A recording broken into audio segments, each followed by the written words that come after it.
Welcome to GTM, get the money live. I'm Chris Ryan and I'm Lee Parillo, your hosts, and we here to install the operating system for your revenue. We're moving past the theory and getting into the high stakes execution of what it takes to scale in 2020 fast. All right, ladies and gentlemen, CEOs, C-suite leaders, this is a special episode for you specifically. I would like to welcome you to GTM Get the Money. This is a show all about revenue for good and revenue for growth. And I completely forgot my opening line. And help them get revenue so they can give back to people around them. So without further ado, I would like to welcome a very special guest today, Matt Scarchilli from Winning Process, a strategic partner, a friend, our Sandler coach. He's a Sandler guy, but he is a lot more than that. So Matt, please say hello. I appreciate that. Thanks, Chris. Appreciate you inviting me onto the show today. Excited to share a little bit of knowledge if I can. So quick bio, started off as a chemistry major, got a chemistry degree, went back to school. I got a pharmacy degree. Always knew I wanted to own my own pharmacy. Or own my own business, I'm sorry. And I thought it was going to be a pharmacy until that kind of pipe dreamed away because all the big companies came and ate up all the little guys. So I got out of pharmacy into pharmaceutical sales, and that was my introduction to sales. And then, as you're aware, and for the audience, I'm a soccer guy, love playing soccer, by the way. Newcastle fan, Arsenal very fan. proud of it. You shouldn't be proud of it. So, very big into soccer, played through college, played out of college, and I was the president of the Latham Soccer Club where my kids played. And the short story is we solved problems there. We created software to help youth sports organizations run. It was called Sports Sign Up. We did that for about 15 years, and during the last 3 or 4 years of owning Sports Sign Up, I hired Sandler, the previous owner, Lorraine Ferguson, to come in and train me as a manager, my sales team, and my customer service team. The short story is we had a really good exit out of that business, and we sold Sports Sign Up to Time Inc., and they ran that software as Sports Illustrated Play. So that was fun. Started with another startup after that, and we failed miserably because we didn't do our homework all so well.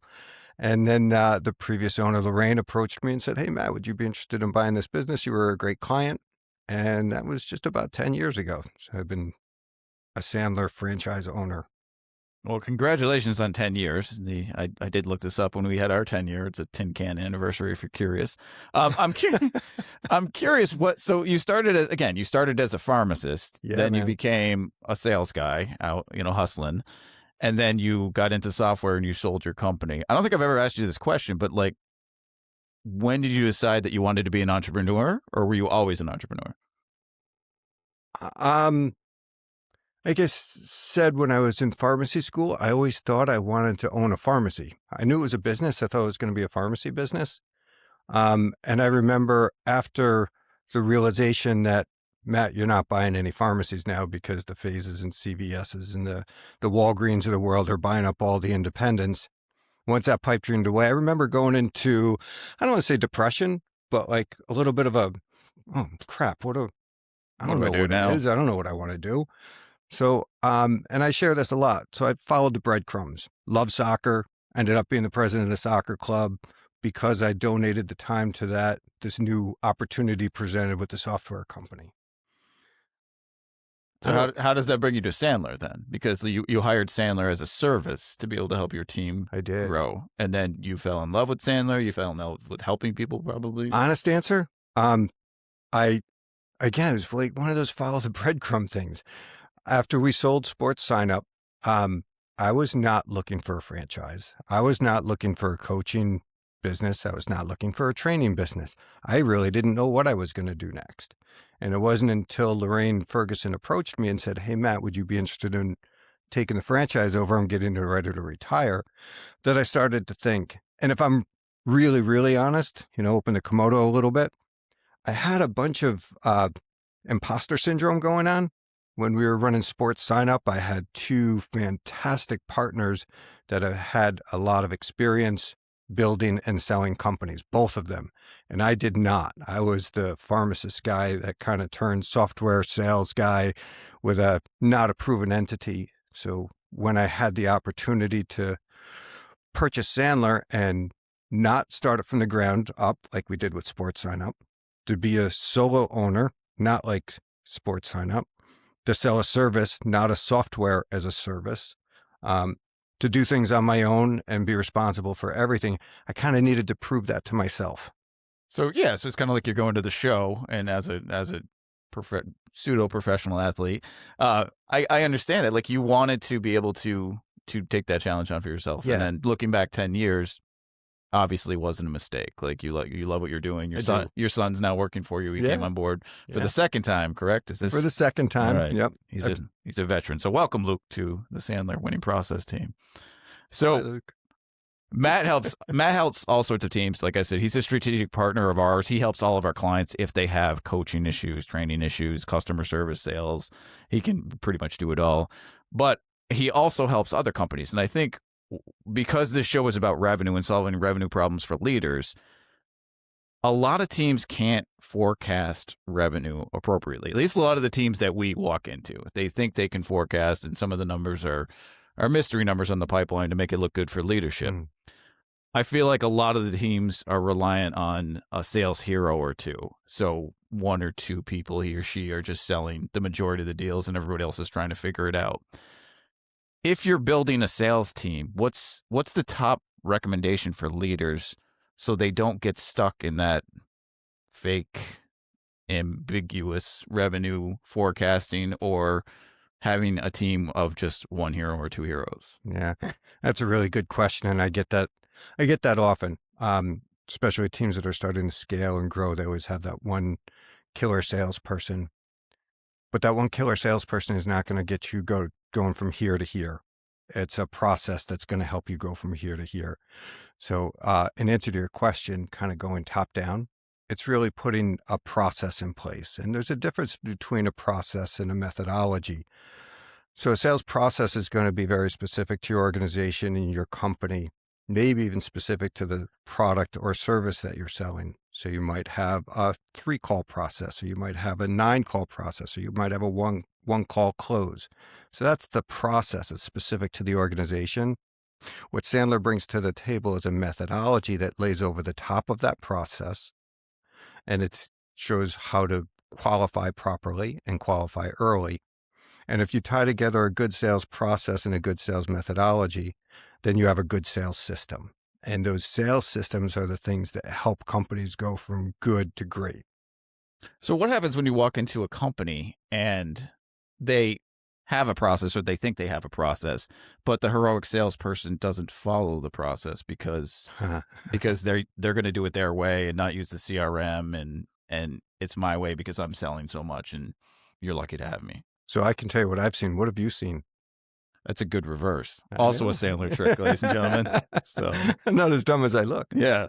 I mean, from what we see, like we walk in there, and once we try to bring you in or process or go through go-to-market planning in general, they tend to be a little bit resistant. If they're a seasoned salesperson who's doing really, really well, they tend to be even more resistant. You know, there's just, they've done it this whole the way, and you don't blame them because they're having success doing what they're doing. But I do see a lot of organizations just let them do what they're doing. Yeah. And we had a current client recently, and they bought another company. They had a key salesperson. They had a huge book of business, and nice guy, great guy, but he was pushing back on every single thing every other department was doing. And it was a blame game. And it was like, I have my book of business.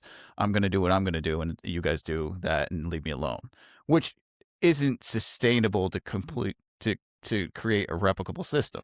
That's right. So what did you see now that I can reverse you after my long response? So the same thing, right? A lot of times people are scared to exit that person that has been responsible for a lot of the revenue to get them where they are. But the question always is and the comment, I shouldn't say question, the comment is what got you where you are is not going to get you where you want to be. So the fact that, yes, you had this killer salesperson that may have gone over the top for you, that's a non-replicable process. And if you really want to scale your business to get to the next level, things have to be in order. I mean, think about a lot of people talk about that. There's COOs out there, right? They're chief operating officers. Chief operating officers put process in place. In every other part of businesses, I see businesses put process in place, but they don't do it on the sales side. They don't stick to it on the sales side. And I never really understood what made the sales thing different. Like, why do you think you don't have to do process in sales, but you do it in every other part of the company? Just never made sense to me. Is it honestly though? Is it because when you're operating in sales, I don't want to say it's more human to human interaction than other departments, but it could be like you have to think on the fly quite a bit. So I understand like the Sandler process and like you're wired and you're trained to go through a specific process. Mhm. But I can also see a heroic salesperson, not just to pick on them the whole time, saying, you know what, like this process is great, but I can feel it out and get my way through. So what's the question? Well, the question is, do you see that happen often? Because again, sales typically, and correct me if I'm wrong, they're resistant to process. Out of all the functions in the business, they're the ones that are the most resistant from my perspective. And in my opinion, there's a lot of reasons for that. Like most other organization parts of the company, parts of the organizations, people go to school for what they're doing, right? So they've learned the process along the way. Sales isn't like that. Sales is very touchy-feely, to your point. Sales has never really been defined. So people don't go to school for sales training. They don't graduate with a sales degree. So people figure it out on their own. And that's one of the reasons why it's not standardized within companies, I think. It's because nobody really, unless you bring in an outside source, most companies don't understand what that looks like. That's a really good point. And I mean, we've talked about the lack of sales representation in higher education and lower education. Mhm. And I think that's becoming more prominent now. We've been at conferences together and they're starting to talk about developed programs at some of the more advanced schools. But so I guess maybe let's just tie this back to you. Like when they come to you, they're essentially going to school to learn the process that marketing would have learned in school. Bingo. That customer success may or may That's have right. learned on the job. That's interesting. I never looked at it like a sales school approach. So let's talk about process then. So I come take your course, like walk me through if I want to put a salesperson, myself, management, the entire team through what can I expect when I walk into a Sandler process? I can tell you what I do. I can't speak for all of Sandler and I can't speak for other franchise owners, but I know for me, I have a really hard time and I have a general rule that I won't train salespeople unless the manager and or the CEO or some higher level people are involved in the training as well. My experiences, people come, they go to training, companies invest in the training, everybody's sitting in class going, yeah, that's great, I love it, yeah, that happens to me all the time, yeah, I'm going to do this, and then they leave and they don't do anything different. So you need the leaders to understand the methodology to be able to reinforce it down the road after potentially they don't need you. So once you train the trainer. You hit the word on the head, reinforcement. And reinforcement and accountability go hand in hand. So yes, I need the leaders involved because at the end of the day, whether it's me or any other trainer that people work with, you're only seeing people for X amount of time a week or a month or whatever, right? So my classes run an hour and a half a week. People work probably more than 40 hours a week. That's a really small percentage of time that I'm in front of them. What happens the rest of the time? Who's there reinforcing it? Right? We do a lot of role play in my sessions because I know that if people don't practice in front of peers, one of two things is true. They're either not doing the thing at all to start with, or they're practicing in front of their prospects. So I'm a huge advocate and fan of role playing. It's one of those things like if you can't do it in front of me, there's no way in hell you're doing it in front of your prospects. It just doesn't work like that. Is it honestly though, like if you're in a peer group, let's call it, and you're learning these frameworks and you're going through, it might be harder to do it in front of people that I see on a week-to-week basis than somebody who called in and said they were looking for our service. Like what's the worst that happens in the latter situation? You don't get the deal, like, okay, it was their fault, it wasn't me, that you do that game. But I'll tell you, being in your class and having accountability partners, because I think that's something else you do with our organization, it's like nobody loves role playing. Like it's hard. We all feel like weird about it. So Yep. I mean, I understand the benefit of role playing, and thankfully there's AI tools now like the Udlys of the world where you can practice with, an AI person, but it does feel real still. It does. So when people are going or resistant to role play in a personal peer group network, how do you help them overcome those fears? What do you think the biggest reason is people don't like to role play? I mean, nobody wants to look silly, right? Bingo. Right? So, Nobody wants to look bad in front of someone else. That's the beauty of the AI tools, is you're not in front of anybody. You get to just role play with the bot. And the bot, to your point, is very realistic. And you get to create scenarios, and you get to say, "Hey, I'm having a hard time with this part of the sales process. Let me work on this." And the sales manager gets to go in and create a rubric for scoring to make sure you're doing well. Now you can go back to your cubicle or go home or go wherever you are, not in front of anybody, and you can practice 30 times and send your best one to your manager and feel really good about it. That's what I love about the AI role play thing, is the fear for people is they don't want to look bad in front of peers. It doesn't change the fact that we should practice. We should still practice. I mean, you can go back to you mentioned professional athletes. Do I need to go say any more? We've all heard it, right? I mean, how many hours do professional athletes practice before they actually hit the field? good point. But with AI, like removing that sense of fear, like I feel like that's something you have to overcome. And it sounds to me what you're saying is I don't really care because the muscle memory will happen if you just keep practicing. Bingo. It'll get natural when you're in front of a real person. Yep. So the repetition and the process of working with an AI, if you're comfortable, okay, that will get you to the same outcome as opposed to digging deep and trying to find out, like just getting over the fact of like everyone's here to support you in this peer group. Yeah. Listen, you know as well as I do, Sandler has a success triangle. And in order to be successful at something, I shouldn't say in order, to help you be successful at something, to get a higher level of predictability of success and replicability of success, tying together the right attitude about what you're doing with the right behaviors, the right actions, with the right technique. And the more you role play, your technique gets better, which helps your attitude. Your attitude gets better. You're going to do it more in front of prospects when you get in front of them. It all ties together, but it really is repetition. We have talk tracks. Yeah, I'm very familiar. And it's funny because even today I still will probably go rogue and just, try to do my own thing. No, really? We're all like that a little bit, but it's funny when you're in class and we talk about process, and I can't tell you how many times you've said like follow the process. So you have, if you're not familiar with Sandler, again, look it up, but they have frameworks within frameworks and frameworks. So when Matt's saying things like behaviors and techniques and attitudes, there's a whole scoring rubric, there's whole training behind that. And it's not just Sandler. Most sales training systems have some level of frameworks within them.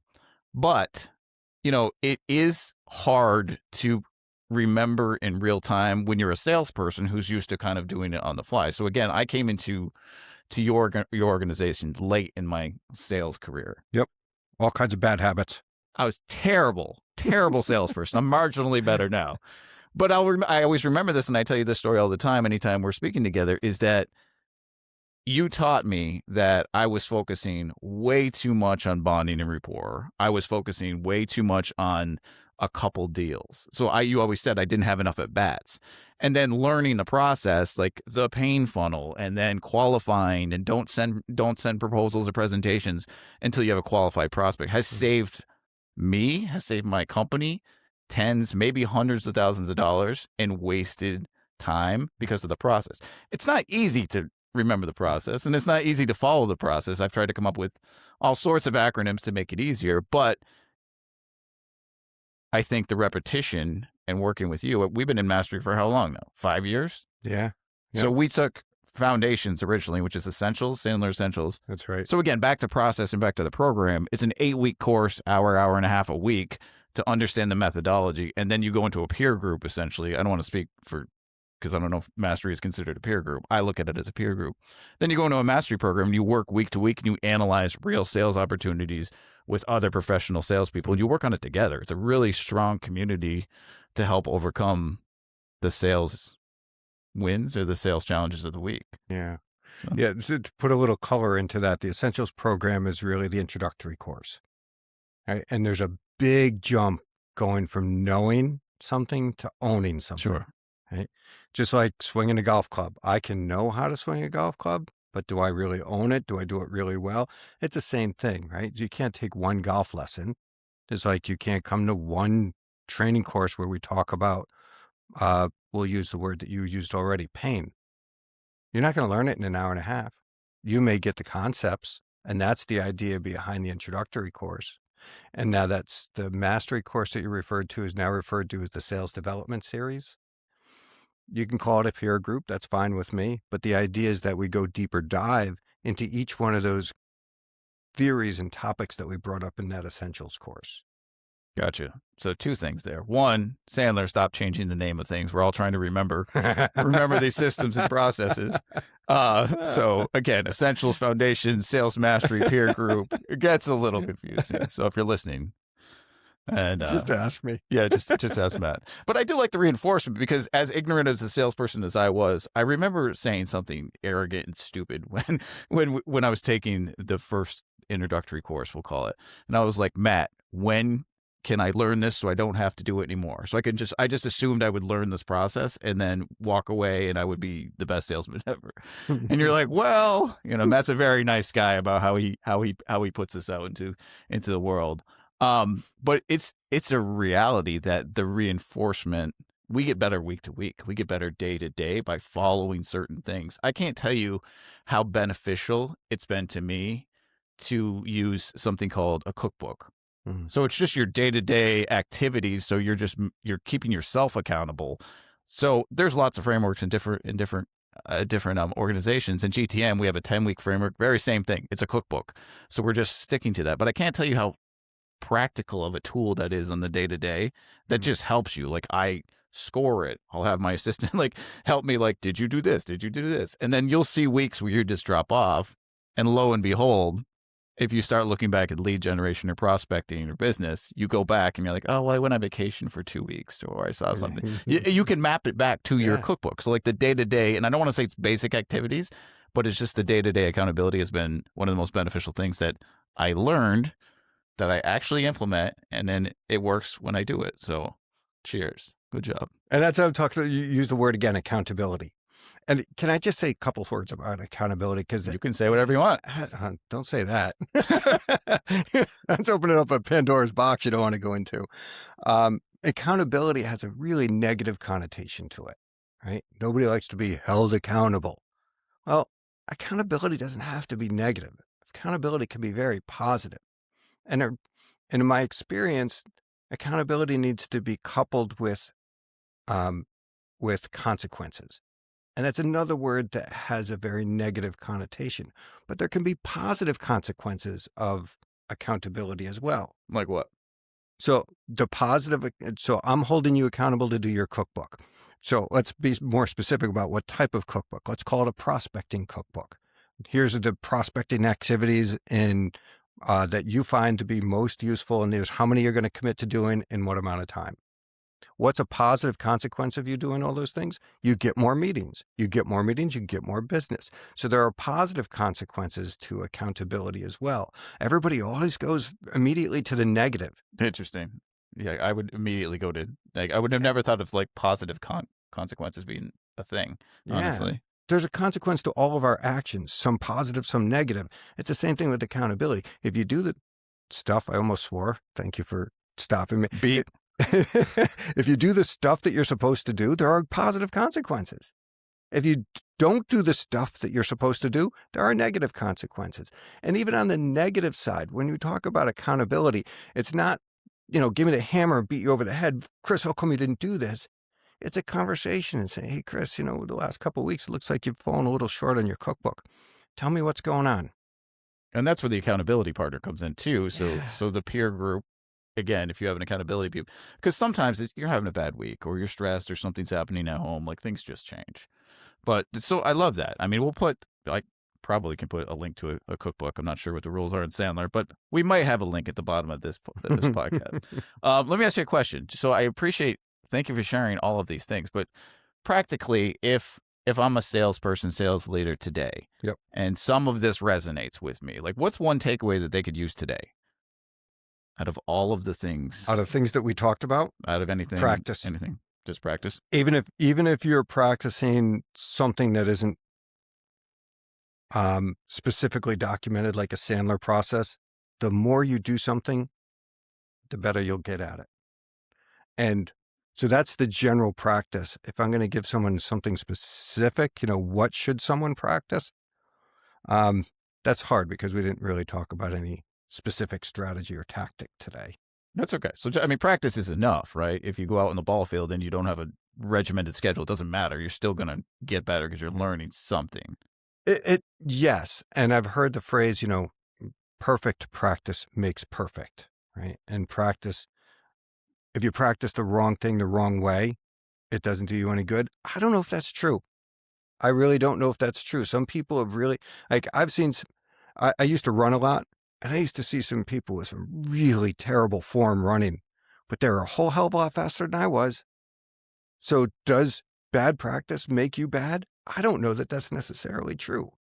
That's a good point. I mean, I feel like every golf pro on the planet tells you the driving range is a bad idea unless you know what you're doing beforehand. But you're right. I mean, if you go out there and you do the work, even if you're lifting in the gym or you're doing something, like as long as you're not hurting yourself, Right. like, disclaimer, don't do that. You're making yourself better, honestly, because you made the decision to actually do it, and I think that goes a long way. So good. So practice. Good. You can use Udly. Udly's great, guys. You get like 5 for free or something.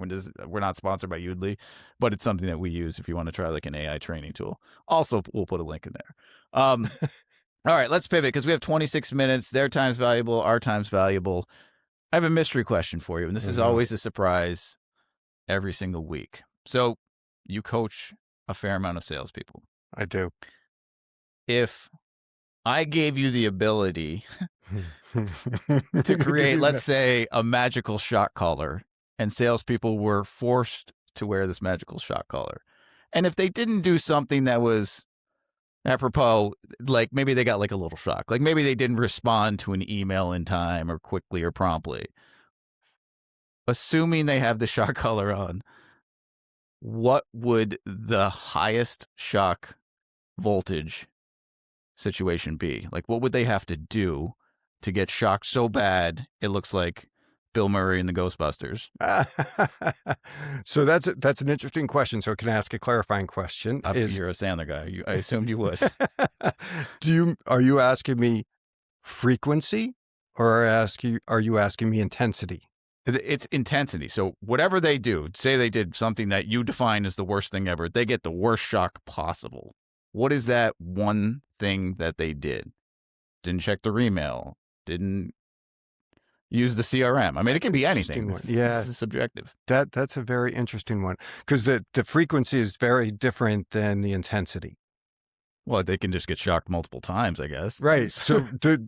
So the multiple times is different. So if I were to shock someone multiple times versus, I can't believe I'm talking about this, versus if I was to give someone a real, like, right, don't do that. The real shock is giving proposals before the prospect is truly qualified. Now, good. There are exceptions to that. There are industries and companies that have to, they get proposals all the time. They work off of RFPs only. You can still qualify ahead of time as much as possible. So don't send stuff without qualify. Now, that depends, like everybody's definition of qualified is different. Sandler, they got a pain we can address. They have a budget that we can work under, and they have a decision-making process that I completely understand, and I'm willing to play by those rules. That's a qualified prospect to me. Gotcha. So define qualification. Yes. Step 1. 2, don't send a proposal unless you have to. And then if you have to, make sure that you did your due diligence to be able to go through the RFP and try to make as many relationships as possible. I will tell you, in all of the guests I've had, I've never seen someone break down a mystery question that way, that deeply before. So we're over this episode because of Matt, so you can blame him for that. But Matt, where can people find you? Sorry. You can email me, Matt, matt.scar@sandler.com. I don't spell my whole name because nobody can spell it. So matt.scar@sandler.com. What about LinkedIn? You can find me on LinkedIn as well, Matt Scarchilli. I don't have my LinkedIn number. I'll put your name. memorized. We'll put your name on the screen. So, Yeah. ladies and gentlemen, Matt, thank you for coming. It's been a fun show. I appreciate it. Thank you. This is another episode of GTM Get the Money Live. It's been a fun show. I hope you all have got something to take away from this great experience today. Yep. And Good luck, folks. We'll see you on our next show. Thanks, Matt. Take care.